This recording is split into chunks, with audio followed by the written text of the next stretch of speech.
اور زمانے کے لوگوں کو فقیہت ملی۔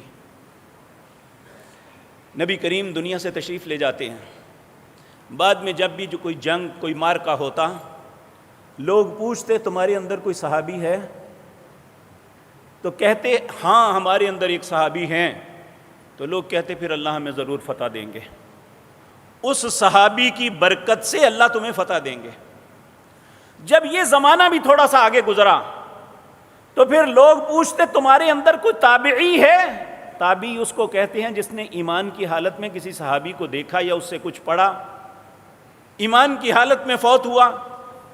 تو جب پتہ چلتا ہاں ایک یا دو تابعی ہیں، تو کہا پھر اللہ ہمیں ضرور فتح دے دیں گے۔ پھر اس کے بعد جب زمانہ اور آگے گزرا تو پھر کہا جاتا تبع تابعی ہے جس نے کسی تابعی کو ایمان کی حالت میں دیکھا۔ تو میرے عزیز بھائیوں، اللہ رب العزت نے اپنے حبیب کریم صلی اللہ علیہ وسلم کی زبان سے یہ ساری باتیں، یہ نصیحتیں ہمیں فرمائی۔ اسی طرح رسول اللہ صلی اللہ علیہ وسلم نے یہ بھی فرمایا، یہ سلسلہ الصحیحہ میں حدیث ہے، آپ نے فرمایا اذا ذکر اصحابی فامسکوہ، جب میرے کسی بھی صحابی کا تذکرہ ہو تو اپنی زبان کو روک لینا۔ یہ کس نے کہا؟ رسول اللہ صلی اللہ علیہ وسلم نے۔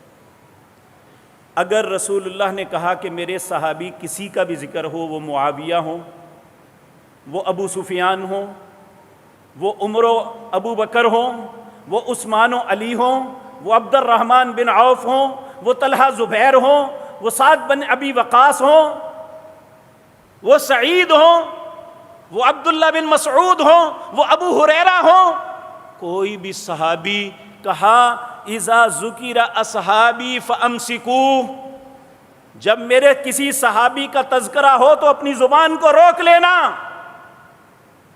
اگر ان کے متعلق کوئی اچھی بات کہہ سکتے ہو تو کہو، وگرنہ خاموش رہنا۔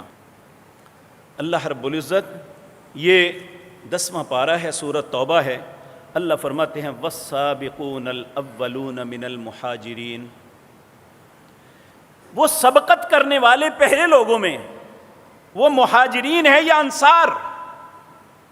اب یہ دو لوگ، ایک انصار انہیں کہتے ہیں جنہوں نے مدینہ میں، انصار اس لیے کہا جاتا ہے انہوں نے مدد کی تھی، جو مدینے کے لوگ تھے انہیں انصار کہا جاتا ہے، جو مکے سے آنے والے ہیں انہیں مہاجرین کہا جاتا ہے۔ تو اللہ کہتے ہیں والسابقون الاولون، یہ ہجرت کر کے پہلے آنے والے اور ان کی مدد کرنے والے، یہ دو لوگ ایسے ہیں کہ یہ قابل اتباع ہیں۔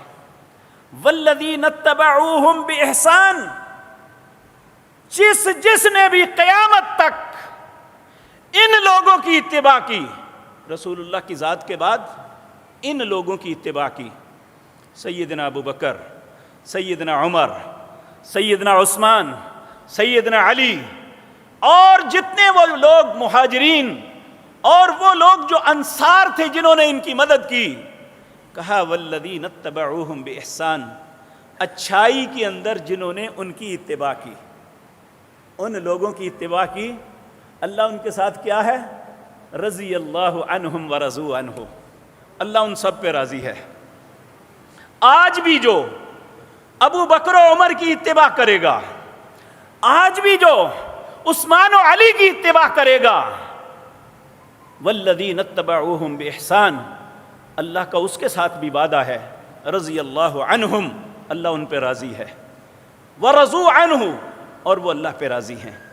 وہ حدیث آپ نے کئی مرتبہ سنی ہوگی، ارباز بن ساریہ رضی اللہ تعالیٰ عنہ کی، کہ نبی کریم نے فرمایا یہود 71 فرقوں میں بٹے، عیسائی 72 فرقوں میں بٹے، میری امت 73 فرقوں میں بٹ جائے گی، کلہم فی النار، سب کے سب جہنم میں جائیں گے، الا، مگر وہ نہیں جائے گا جو اس چیز پہ چلے گا جس پہ آج میں اور میرے صحابہ ہیں۔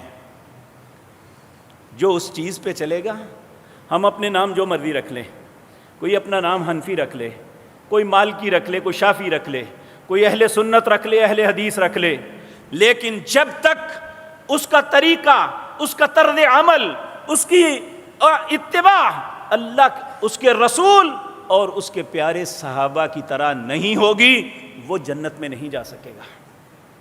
تو اگر ہم انہی پہ اعتراض کریں گے، انہی کے متعلق لوگوں کے دلوں میں شکوک پیدا کریں گے، تو پھر کیسے ممکن ہے اللہ ہمیں جنت کی طرف چلا دے؟ تو اللہ رب